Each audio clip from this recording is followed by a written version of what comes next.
Hello friends, আমি পূজা। আজকে আমি রেস্টুরেন্ট স্টাইল চিকেন কষা রেসিপি নিয়ে চলে আসছি। ফার্স্টে তেলটা গরম হতে দিয়েছি, তার মধ্যে জিরা শুকনো লঙ্কা সোমবার দিয়ে দিয়েছি। তারপর পেঁয়াজটাকে দিয়ে দিলাম, তার মধ্যে কয়েক টুকরা রসুন দিয়ে দিয়েছি। চিকেনটাকে ধুয়ে নিয়েছি। এর মধ্যে 2 চামচ হলুদ, 2 চামচ জিরে গুঁড়ো, 2 চামচ ধনে গুঁড়ো, 2 চামচ লবণ দিয়ে দিয়েছি। এর মধ্যে অল্প সরষের তেলও দিয়ে দিয়েছি।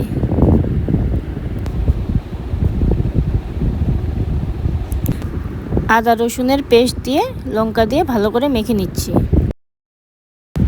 পেঁয়াজটা ভাজা হয়ে গেছে। এর মধ্যে 2টো লং, 2টো এলাচি, 3টা গোলমরিচ আর অল্প দারচিনি আস্তে দিয়ে দিয়েছি। এখন মাংসটাকে দিয়ে দিয়েছি। লো আঁচে কষিয়ে নিলাম মাংসটাকে। মাংসটা কষে গেছে, দেখতে পাচ্ছ কড়াই থেকে তেল বের হওয়া শুরু হয়েছে। এখন জল দিয়ে দিয়েছি। জলটা শুকিয়ে গেছে, এখন গোলমরিচ দিয়ে দিয়েছি। চলো, রেস্টুরেন্ট স্টাইল চিকেন কষা রেডি। তো আমি খেয়ে নিই। আজকের জন্য বাই বাই।